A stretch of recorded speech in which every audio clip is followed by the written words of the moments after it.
Welcome to Messy Christian Mamas. We are three Christian moms with a progressive mindset and loving hearts and minds. We are imperfect humans, but we're all loved in God's sight. At some point, we've all felt like the church and Christianity may not have been for us, but God isn't looking for perfection. He's just looking for you. We are not experts in Christian theology, and we do not represent any particular Christian faith or church. We are simply here to be authentic, and we hope you join us on this journey.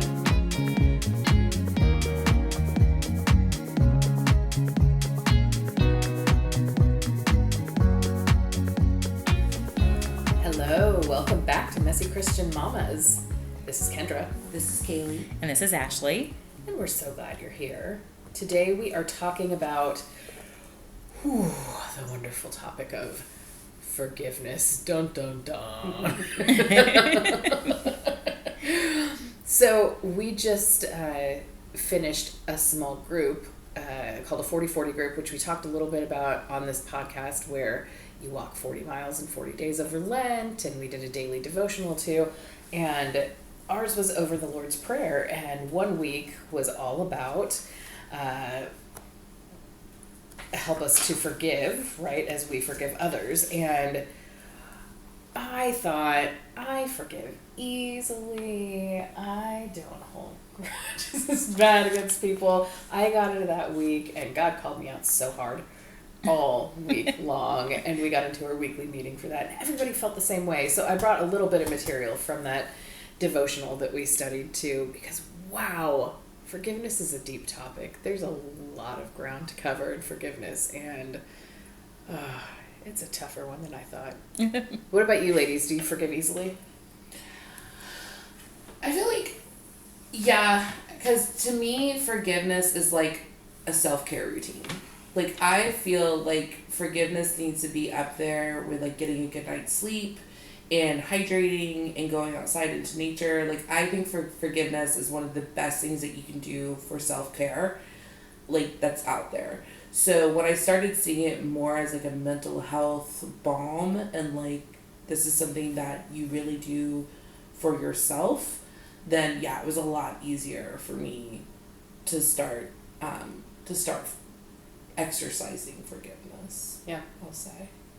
Yeah, I think I've had a lot of practice with forgiveness starting off like That might be the awesome early in life, and so yeah, I think it does come easily to me. Yeah, and I put together a little format today too for Awesome. forgiveness. So, in the last part, I want to talk a little bit more about that forgive and forget part. Yeah. But yeah, I mean, I think forgiveness is always difficult, but yeah, I think I've just done it a lot. Yeah, no, and I have too. I think it's exactly what we want to talk about later, so I'll save most of my thoughts. I'll need to say I felt really good about forgiving, but not forgetting, and this devotion made me really think twice about my stance on that. Cool. Yeah. Well, yeah, I put together some notes about forgiveness, and I think that Lutherans are very, very big on forgiveness. I would it's agree with Catholic that, light. yeah. So we don't do confessionals like Catholicism, but yeah, we're big on forgiveness and kind of that guilt that comes along with it. I think that can be like a side effect. Sure. And there's this interesting thing that Brad and I found in the Lutheran Church where, you know, there's always the conversation of grace, which is great. Of course, we should accept grace. We should give grace freely. But you run into people who always expect grace and who conduct themselves in a way that they live that life as like hurt people willingly easier and to expect ask to for- receive grace. easier to ask for regardless. forgiveness than it is permission. Yeah. You just like go through life being like, oh well, I'll just deal with the consequences as they happen because they're Christians, so they'll forgive me. Like, that's not how this works. I know, right? And I feel like there's just, I feel like those are interesting personalities to try to really help you learn how to build that grace muscle. Right. All right, well, here's my favorite AI overview about Lutherans. Yes. Lutherans and forgiveness. Can I ask you real quick though, because it just literally triggered this. I promise it'll be a small tangent. Yeah. But you guys know when you're on Facebook now and they have like the pictures, especially if they're like sponsored stories, and there's AI questions underneath I have not seen that. You will see them now because Okay. you'll be on Facebook. But they're like apparently now in captions of like ads or like stories that like Lad Bible or something like has shared, like there's these like AI questions, and it's like a new form of clickbait because the questions really get you, because you're like you're just like, I didn't really care about the story, and then you'll see a Because question the and you're robots like, know us so well. but wait, I might really care about the fact that this otter is juggling rocks. Right. I will Otters are always so call, cute. that was a really bad example because I will always care about otters juggling rocks. Me too. But yeah, when you said AI overview, and I was like, oh, there's a whole new AI tool for you I'm guys. so obsessed with AI. You're It's just gonna- really fun. Except for Yeah. in dating apps. Like, I am so over dating app AI bios. Well, see, And I if anyone get starts it a like lot. texting me AI stuff, I'm like, block. I get it a lot with the in crochet groups. Like Yeah. a lot of people put up like these AI generated patterns that like aren't impossible to actually make, but they look really cute. So then people who actually do Right. make patterns are like, oh no, we can figure it out. I'm like, no. Y'all, Canva AI that's coming out soon is so like crazy. Is Anyway, it? This is like a really big tangent. No, Yeah. I use Canva regularly. Yeah, Tell so me more they're about there's it. things like they're gonna have AI spreadsheets coming out. They're gonna have AI coding coming out, so you can Oh, like man. just AI you can just say like spreadsheets, I that's want a great. website about to make everything yellow, and they'll code it for you. Oh, that's cool. That's Yeah, amazing. really crazy. I've definitely used a lot of Canva existing AI, which is not always fantastic. Yeah. Like I tried to do this for the Three Wise Men recently for Epiphany, The image creator. the image creator, Yeah. and it looks mostly right, except for there's one guy sitting backward. Of on a course. camel. Something like that. And there's like a hand coming out of like somebody's head. Yeah, I You use that a should've- lot you should've kept in it my there. class to help like generate brainstorm ideas. Sure. Because I think it helps to like see a picture of whatever you're trying to do. Agreed. Anyway, okay, forgiveness. So here's the Yeah, it's overview actually- of forgive me. It's Lutherans and forgiveness. Lutherans believe forgiveness is a gift from God through Jesus Christ, offered through the gospel in word and sacrament, and is both a free and total. It is both free and total act of grace. They also emphasize the importance of both confessing sins and forgiving others as a reflection of God's own forgiveness. So, more detailed explanation of Lutheran beliefs regarding forgiveness. God's forgiveness is the foundation. Lutherans believe that God, through Jesus Christ, has already forgiven all sins for those who believe in him. This forgiveness is not earned through good works or penance, but is a gift freely given. I've definitely experienced this in different denominations. Forgiveness through the gospel. Lutherans believe that God's forgiveness is communicated through the gospel, which is the message of Jesus' life, death, and resurrection. This message is proclaimed by the word, Bible readings and sermons, and in the sacraments, baptism, and the Lord's Supper. The importance of confession and absolution. While Lutherans believe that God directly forgives sins, they also value the practice of confession and absolution, where individuals confess their sins to a pastor and receive assurance of God's forgiveness. We don't do that so Well, much. we but- do absolution at Maundy Thursday service. Yeah. but- Yeah. So Forgiveness. that's the only time I've ever seen it though at the Yep. Lutheran church. Forgiveness as a command and a gift. Lutherans believe that Christians are called to forgive others just as God has forgiven them. This forgiveness is not simply a matter of feeling or emotion, but a conscious choice to release resentment and extend grace.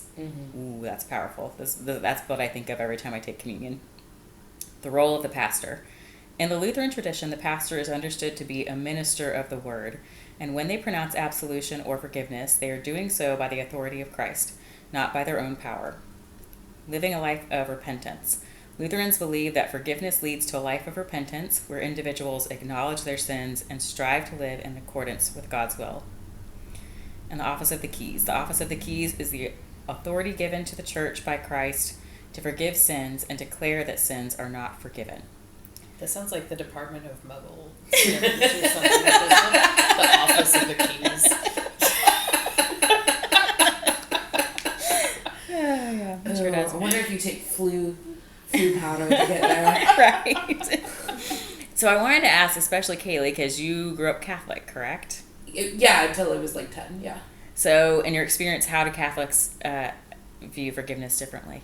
So I never had to do confession because I was too young. So that was like a relief to me, because that just to me sounded like a lot of pressure to like, and plus I get claustrophobic. So I was like, well, I don't want to go there. But I just remember, forgiveness being talked about, like, and like confession and absolution being talked about. Like, it was like Sunday dinner. Like, it was something that you just did, and you just would go, and your sins would be absolved by saying a couple of like prayers, and then you were fine to go on your merry way. But there was also like this element of guilt and shame, and I think that a lot of that, like, I would have to, like, that's not something I've really ever talked to my dad about like how that kind of, like, how he kind of dealt with that growing up. Because in the Roman Catholic tradition, like, it's, you know, guilt is like wine, you know, it's just served at the table nightly. Oh yeah, like so, Catholic guilt is a thing. Yeah, for sure. So I think that was something that my dad was really happy to drop, and like, you know, when we moved on and we started going to other denominations, I think that was like the one thing he was really, really happy to drop, was not having to be expected to constantly face his own shortcomings. But I imagine he probably still carries guilt with him heavily just from growing up. My mom grew up Catholic. My mom grew up Catholic, and she definitely still continued long after she left the Catholic Church. I think he took freedom so seriously. Like, I think once he lived up, plus, like, my grandparents weren't super involved in the Catholic Church. Like, he was an altar boy, but like, he went to Catholic elementary school, but once he was in like middle school and high school, they were really just going on Sundays. They weren't heavily involved at that point. Okay, that makes sense. So I think for him, when he went into the military and he kind of, you know, left all of that behind, and then saw how other people, you know, didn't have to carry that around and everything, to him it was just like, okay, well, this makes much more sense. My dad does not live by regret. Like, he doesn't believe in them.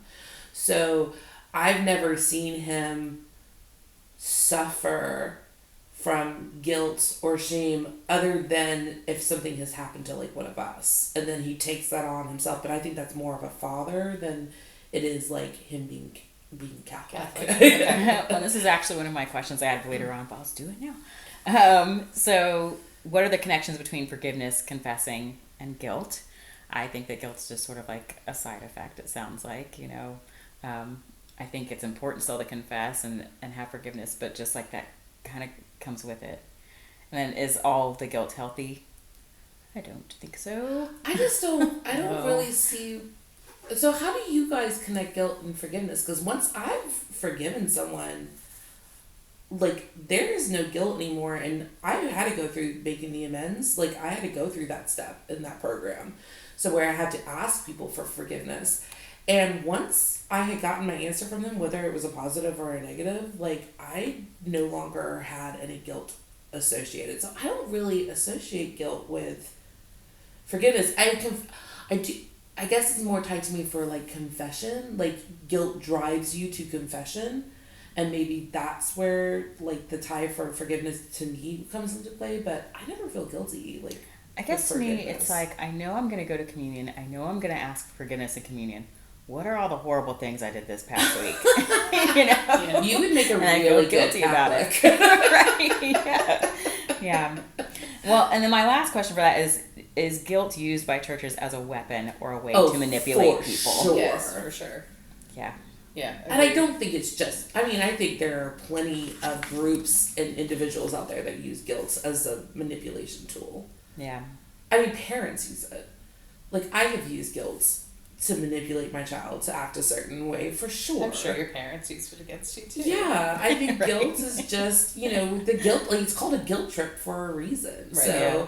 I think, you know, I definitely think, I don't think it's right. I don't think it's healthy. But I think also sometimes it's a guilt trip of our own making as well. I don't know if it's all the time someone actually giving us a guilt trip, and us, more than us in our anxiety-ridden brains, maybe turn it into one. Right. So I want to talk a little bit about just how forgiveness is seen in different denominations. So I spent a lot of time in the Baptist church in college and right out of college. And in my experience, Baptists really saw forgiveness differently in that, first of all, you usually weren't baptized until later on in life. Mm-hmm. It's like you went and you lived a life and you did bad things, and then you like finally decided you want to devote your life to Christ. Like you had to make the conscious decision. I want to be baptized. Yes, exactly. I like that. I don't know if I like it though, because then like you're gonna keep being human. Like I kind of like how the Lutherans are like, oh, this is an ongoing thing. Like this is this is a process in life. Right? But I also love the idea of being rebaptized too, which I know Melissa would not love. I know we had to break that to Melissa gently. I think she's come to terms with it though. I do like that there's like a deeper understanding of it as an adult. Yeah, what it means and all of that. So I guess there's like good and bad. All right, so what about for evangelists? Evangelicals. Evangelicals. I still said it wrong. I'm not one of them anymore, so right. I don't hold anything against you. And we really called ourselves non-denominational when I was evangelical. Okay. But I think there's just a lot of manipulation, and I think the other thing that's interesting about the evangelical church is that forgiveness is used like as a guilt, or forgiveness is used as a tool to almost defend why bad things have happened to you. Interesting. Can you expand on that? Yeah. So like if you've done something or something really bad has happened to you, then it's explained as like this is punishment for the things that you've done. Yeah. Yeah, I had a friend who he and his wife had lost a child, and that was sort of the message in the church. Isn't that just horrific to imagine? Oh my God. And sorry, I'm talking really loudly. Oh, now. that's okay. And yeah, so I would say that's a way that it's used, at least in some evangelical churches, is just, you deserve this because you did bad things. So you need to like get on your knees and seek forgiveness immediately. Oh my God. This is why this is so good that Kaylee doesn't go to certain places. I think I'm healed until I hear certain stories, and then I'm like, maybe I'm not as healed as I thought I was. Right? Yeah, I know. Do you guys have a defining moment in your life where you were called to forgive others or forgive yourself? Yes. I mean, you definitely. First? I know. I think we both have like very strong forgiveness stories. Mine was I have both. So I have the time where I had to forgive Charlie's bio dad. So I had given him the option while I was pregnant to not be involved, and he was involved while I was pregnant. And then at the hospital, I told him I was going to the hospital. He said he was on his way. I sent him a picture, and I never heard from him ever again. So I spent the 4 days that I was in the hospital, like, not really paying attention to the fact that I just had a daughter, and more paying attention to the fact that, like, I was trying to track down this man because I thought something had happened, and then I got very angry. And postpartum had already started. It's like little trickle through my body. And then within like 3 weeks, I had gone full single white female on him. Like, had left so many threatening messages, had called dozens upon dozens of times, had sent emails. And then the anger just consumed me. And it wasn't until I had my mental breakdown, hair toss, and I had to go to therapy, that my therapist turned around and said, and told me that I just needed to forgive him. And I said, well, he doesn't deserve my forgiveness. And she goes, that's not why you forgive. Right. She was like, Maya Angelou said that forgiveness is the greatest gift that you can give yourself. It's like reaching into an open wound that you refuse to let heal and pulling out the poison, pulling out the core of hurt, exposing it to light, and then emulsifying it and letting it go. Like, that is what forgiveness is. Right. And it was that beautiful description that I was like, yeah, like, me being mad at him doesn't affect him in any way, shape, or form. Like, me holding on to this anger and this resentment and all of this, like, it's not affecting him. And, like, for the most part, when someone has done you dirty, like, they're not going through life suffering because No. of it. Like, you're the one who's suffering. Like, it's festering inside of you. It is rotting you from the inside out. And so as soon as I was able to let go of that anger and let go of that hurt and just forgive him for making the decision that was best for him, my entire life changed. Right. It was like the sea parted, the clouds, the fog lifted, like everything just became clear. Things didn't get better overnight, but it just became more clear that like I had allowed this to happen for so long. Like I held my anger like it was a badge of honor. And as soon as I let it go, I was like, "Oh my god, I can breathe. Like I can enjoy my daughter. I can not look at her with resentment because that's what I felt." And so that was like a really, really clear example of like me forgiving someone and then having to forgive myself for what I put my family through, what I put my friends through, what I put my daughter through, what I put myself through, what I put God through. Like that shame was so deep and I was burrowed into it like a bunny hibernating. Like I was so very deep underneath it. And as soon as I once again had to realize that like this was a wound I wasn't allowing to heal, and as soon as I reached in and was like, okay, you know what? It happened. It's done. All of these people have already forgiven you because if they hadn't forgiven you, they wouldn't be in your life still. Like your parents have forgiven you, your friends have forgiven you, your daughter loves you. She doesn't know any better yet. It might change when she's older. Your friends forgive you. God forgives you, so like let it go, Kaylee, and just forgive yourself. And that's when I really started to be able to help other people, and that's when I was able to start telling my story to other people because it no longer held me in chains. Right. That Yeah. Forgiveness relieved all of it. I feel like I had a similar experience with like the first big like life shaking event in my life was when my parents got divorced. And it was so traumatic to me. I was a junior in high school. That's so old for Yeah. a child to go through that experience. And I didn't see it coming at all. My parents were the type that they didn't ever argue in front of us, so I just didn't see it coming at all. And I just felt like so angry at both of them and just how it all went down and just yeah, so it took me a while. Actually, that's when I started going back to Christ Our Shepherd like by myself. I was in high school and my family didn't really go, and I was still going like by myself as a high schooler. But the forgiveness like really helped me get through it. That I was like so like just shaken up by it. But I did like come to the realization that forgiving was just gonna release me from all of that anger and all of that hurt. Which is why it also is like so hard to make the decision to get a divorce, as an adult.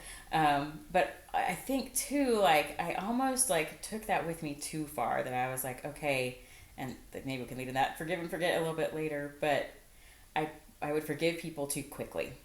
And I think I was forgiving people, despite myself, despite like what was good and healthy for me. Yeah. And I don't think that's what God wanted me to do. Yeah, I think that boundary is really an important one. I think to have there, right? Mm-hmm. Yeah, I have a lot of forgiveness stories. I feel like probably right. I mean, we all do, don't we? Yeah. But I guess my earliest that I have talked about a lot on the podcast is I was sexually abused as a child, and I always just felt so much shame for it, and so. I don't think for a very long time that I felt angry at the people who did it. I just felt ashamed, like it was my cross to bear, like it was something that I had done, and obviously it wasn't. I was a child when this happened, such a young child. So I don't know, like how... I don't know how difficult it was to forgive the people as much as it was to like forgive myself of the shame or like release the shame, which I suppose is very related to forgiveness, right? And it was starting to talk about it, really.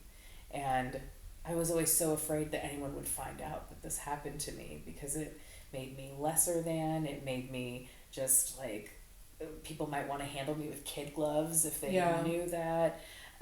They'd think of me differently. I tried to present myself as such a strong, empowered woman and didn't want them to think I was vulnerable or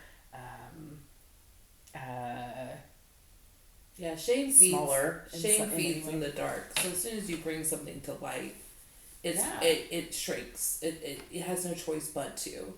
It still feels uncomfortable to talk about it, and I'm still like trying to negotiate, I guess, where the right places are to talk about it, which might even sound weird, but I don't know, like there are some contexts that make sense to bring it up in, others that I guess I have to think about if I were a person on the receiving end of this information, like, does this situation make sense to receive this information? So yeah, I would say that's still a little bit tricky to like balance. How do I be like authentic and transparent and open and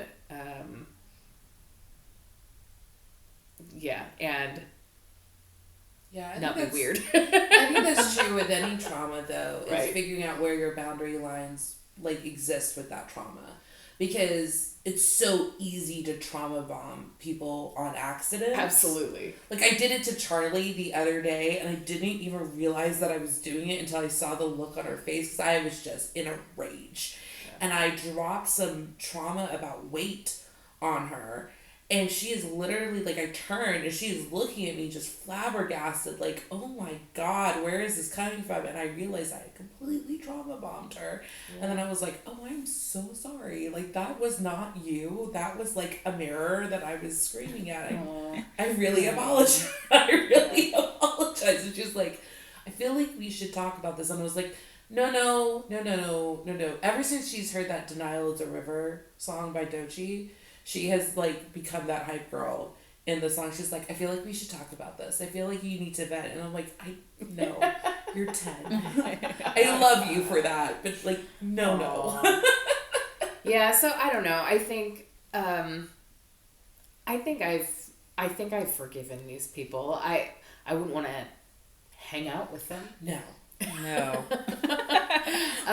Yeah, I wouldn't be cool with them babysitting. No, right.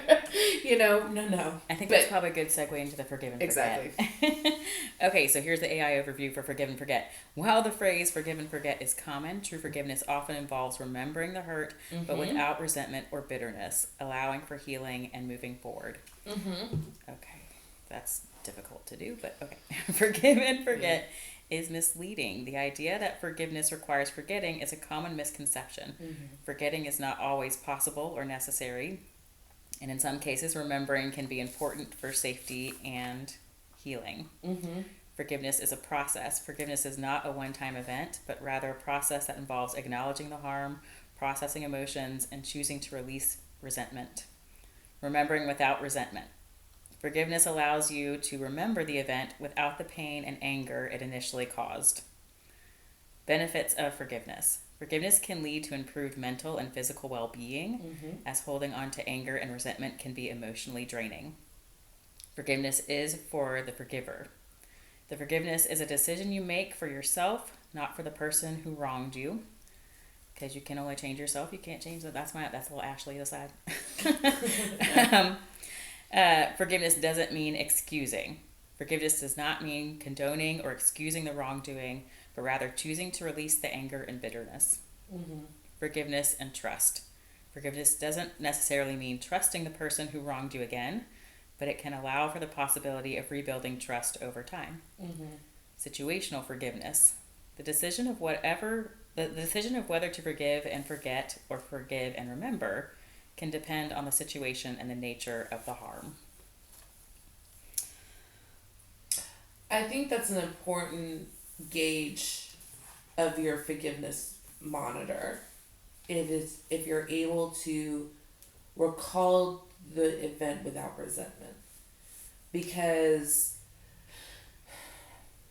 people who have gone through horrific trauma and have gone through really, really abusive situations and everything, I think that is the gauge of their health in in the forgiveness process. If they are able to say, yes, this happened to me, yes, it was unfortunate, I do not condone it, I do not accept it, I do not think it was right. However, I have forgiven that person and I have moved on and I'm at peace with it. I think they have completed their forgiveness journey. I think when people are like, yeah, I forgave that person, but there's still a lot of resentment and anger there, then you really haven't completely let go of what happened yet. Yeah. So there's still some work. Yeah, I feel like that needs that's to be done. that's like the grace component of it all, right? Where it's like sometimes when you're in the midst of it and it's like still happening, can be so challenging to find like where your well of forgiveness resides, your well of grace that can just continue. And I think it can happen over again. Yeah. Like, I think people can forgive people. I think you can have forgiven a situation and then something will trigger you that will make it seem like you haven't actually forgiven that person. And I think that's okay. Yeah. So I think trauma is a really interesting one. Like you're talking about being triggered, right? I feel like when you've suffered extreme trauma, like there are just ways that are so foundational to how I think about things, how I process things, that are still related to the trauma I experienced being sexually abused as a child. I think that there's just that's just time and therapy and putting in the work to try to overcome those things. And I don't know that you can necessarily ever be truly successful at it, but you can become more aware of it maybe. And I think like as a survival instinct, there are some things that you need to remember and there are some things that you need to forget, and that your body is sort of like programmed to do that as a survival. They say that your body holds the score, right? Yeah. And I think that's so true. There are just so many ways that you hang on to it and you just don't even understand that that's what's helped make a certain decision for you. Right. Yeah. So, yeah, I think, what did you say earlier from the overview, like forgiveness without resentment? Yes, right? I think that's great. And so difficult. And So difficult. Especially if you're dealing with someone that you know they are not very capable of change. Like they're going to keep hurting you. They're going to keep acting a certain way. And you just got to deal with it. Yeah, and it's like, I know the word is forgiveness, but it's like, is there a different word? Because that almost doesn't feel like, I don't know, doesn't feel like complete enough for what that act really is. Forgiveness feels like a one-time thing you're doing, not like something that's constantly in motion. Right. Yeah. Well, I think if you're having to constantly forgive someone, then there's something that's amiss. Like if someone is constantly hurting you and you're constantly having to forgive them, then there is a boundary that is being pushed past again and again and again. Sometimes you can't avoid that. Exactly. Like Well, sometimes you are tethered. But you can control your reactions. Yeah. Like the only thing that we are in control of is how we react to something, how we feel about something. So if we are allowing ourselves to be triggered, if we are allowing ourselves to be hurt over and over again, despite knowing that this person is a narcissist and they're never going to change and they're never going to care about the fact that they are hurting us, then we have to be the ones to change. Because that person's never going to change. And it doesn't matter how long they're going to be in our lives, they're just never going to be different. So who can change in this situation? Well, I can change in this situation. I can guard my heart. I can guard my brain. I can guard my soul. So I think this is sort of like where the forgiving and forgetting comes in play, because like if you forgive and forget, then you're just opening the door for things to happen over and over again. Yeah. So I think leave it's that like, gate like swinging in the wind. right, forgive and remember and have a boundary. There's this great line from the devotional that I want to read for you guys about forgiveness. It says, forgiveness, like bread, must be received day by day. And like bread, it is given to be shared. Hmm. I really like that. I like that too. Yeah, I thought that was Yeah. pretty cool. And then there was this great question. Do you mind if I interrupt your flow Oh, to ask this question? that's all I got. Okay, awesome. So, is there? Oh, where is it? Where is it? Is there a person? Is there anyone that you think is undeserving of forgiveness? Oh, I think there's plenty of people who are Uh-huh. undeserving of forgiveness. I don't know. I disagree. I think we're all children of God. Yeah. We're all human. We all make mistakes. We're all like things might have built us to make bad decisions over and over again, and maybe not even understand that we're making those bad decisions. But I think everyone's a child of They God. can get God's forgiveness then. Or some sins. Do you think there are any sins that should not be forgiven? I mean, there's a whole 10 Commandment list, but if that's the gauge that we're going by, then we're all in deep screwed. doo doo. Like we're all in really big trouble. So it's one of these things that, I heard it said once, and it was delivered in such a way that I was just like, oh, that was powerful. I think it was like a movie or something. And it was like, this woman turned around, she was like, God may forgive you, but I don't have to. And I was like, okay. But that's again with, if it's for me. Like, if it's someone that has hurt me, and I need to move on from it, then yeah, then I need to forgive. But the thing is, if it's not personally affecting me, then I'm like, no, I don't think that person deserves to be. I'm also like, I do realize this is very hypocritical. I do realize, but I am that friend. So like, I'm real quick to forgive people who hurt me, but I am not quick to forgive people who hurt my friends. And I'm really not quick to like suggest to them that they forgive that person. Okay. So I understand the hypocrisy that is coming out of my mouth right now. I own it. I'm totally fine with it. Is there anyone that you would not be able to have a meal with? Oh, I don't know, Emil. yes. I would try. I say maybe a Oh, coffee. by that resentment, it's so hard. It's so hard, right? Yeah. Maybe a pretzel in the park that would just like get away from quickly. Yeah. I don't know. I feel like everybody is a child of God, and God has instructed us that we are to forgive everyone, whether or not I feel like I want to. I mean, I'm sure Or God. ready I'm to. sure Jesus didn't want to forgive people who were crucifying him, but he did. Yeah. You know, it's the same situation, just in a different, intensity. But I also think it's like Jesus forgave those people who crucified him, but he didn't invite them over to like for Sundays, when he rose from the dead. Like I don't know. They weren't Judas. invited. He knew Judas was gonna betray him, and he did it anyway. yeah, but like Right, after the supper. fact, I think he's like, you know what, I love you and I forgive you, but like you can celebrate from outside. Well, I just read something this last week that said, and I don't remember which psalm it was, but Father forgive us, for they know not what they do, is actually the beginning of a psalm, and that talks about forgiveness, and said essentially Jesus, even in his final moments, was still teaching. Interesting. It's like so commitment. Yeah, I mean, As a former teacher, that dude was committed. he was committed.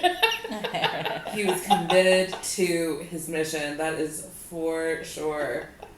All right, you guys want to wrap it up in prayer? Yeah, let's do it. I'll pray. Yay! Okay. The Lord be with you. And also with you. Lord, thank you for making us all your children, for forgiving us even if we mess up over and over again. Please help us to have the strength to forgive others. Please help us to have the understanding to always do what is your will. It's in your name we pray. Amen. Thank you for listening to this episode of Messy Christian Mamas. You can find us on YouTube, Spotify, Facebook, and Instagram. Until next time, embrace the mess, share the love, and shine your light bright, my friends.